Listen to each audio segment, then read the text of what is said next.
दोस्तों, अभी तक आपने अपने आसपास के लोगों को हिंदी, अंग्रेजी या उनकी किसी स्थानीय भाषा में बात करते सुना होगा। लेकिन अगर हम आपसे कहें कि एक ऐसा भी गांव है जहां आज भी लोग संस्कृत में बात करते हैं, जहां घर घर से वेद मंत्रों के उच्चारण की आवाजें आती रहती हैं, तो क्या आप इस बात पर यकीन करेंगे?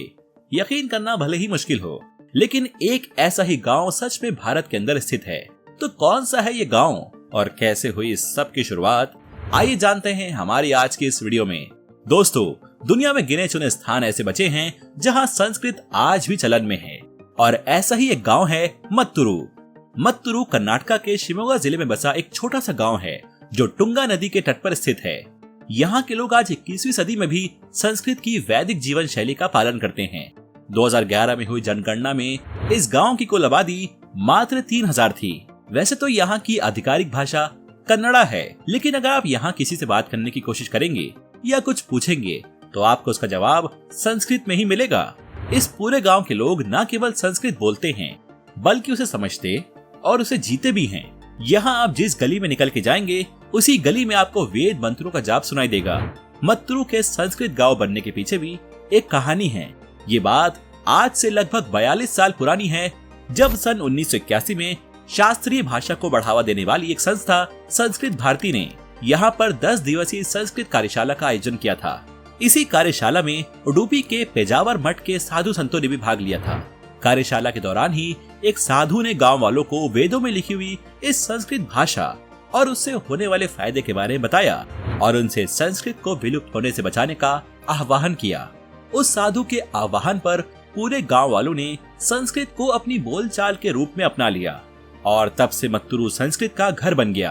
मत्तुरु में मुख्य तौर पर संखेती ब्राह्मण रहते हैं, लेकिन यहाँ सब्जी बेचने वाले से लेकर मंदिर के पुजारी तक सभी संस्कृत में ही बात करते हैं। और तो और यहाँ के दीवारों पर लिखे जाने वाले नारे भी संस्कृत में ही लिखे जाते हैं। अब अगर हर कोई संस्कृत में ही बोल रहा है तो सबको संस्कृत सिखाने के लिए भी तो कोई होना चाहिए। गांव और बाहर से संस्कृत सीखने आए लोगों को सिखाने के लिए गांव में ही एक केंद्रीय मंदिर और स्कूल है। स्कूल में आज भी विद्यार्थियों को पारंपरिक तरीके से ही शिक्षा दी जाती है। ये स्कूल एक तरीके का गुरुकुल है, जहाँ गुरु पेड़ के नीचे ही अपने शिष्यों को मुंह से बोलकर शिक्षा देते हैं।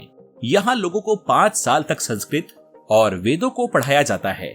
मत्तुरु के ज्यादातर लोग अपने खर्चों के लिए खेती बाड़ी पर निर्भर करते हैं। यहाँ पर धान और सुपारी की खेती की जाती है, लेकिन आजकल वहाँ देश विदेश से लोग संस्कृत सीखने आने लगे हैं। लोगों का ऐसा मानना है कि संस्कृत सीखने से उनके अंदर गणित और तर्क की योग्यता विकसित होती है, और इसी संस्कृत की ही देन है कि आज मत्तुरु गांव के बच्चे बाकी सबसे कहीं आगे निकल गए हैं, जिनमें से कई विदेश जाकर इंजीनियरिंग या मेडिसिन की पढ़ाई कर रहे हैं। मत्तुरु गांव के हर घर में आज कम से कम एक इंजीनियर जरूर है।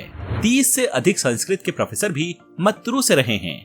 दोस्तों, आज देश की 1% से भी कम जनता संस्कृत बोलती है। ऐसे में मत्तुरु निवासी न केवल संस्कृत बोल रहे हैं बल्कि दूसरों को सिखाकर इसका प्रचार भी कर रहे हैं। उनका ये कदम आने वाली कई सदियों तक संस्कृत की अमूल्य विरासत को बचा कर रखने में हमारी मदद करेगा और इतिहास में उनका योगदान हमेशा याद रखा जाएगा। तो दोस्तों, आपको मत्तुरु गांव कैसा लगा? हमें कमेंट करके जरूर बताएं। और अगर आप भी संस्कृत सीखकर उसकी धरोहर को बचाना चाहते हैं तो वीडियो को लाइक कर चैनल को सब्सक्राइब करें। धन्यवाद।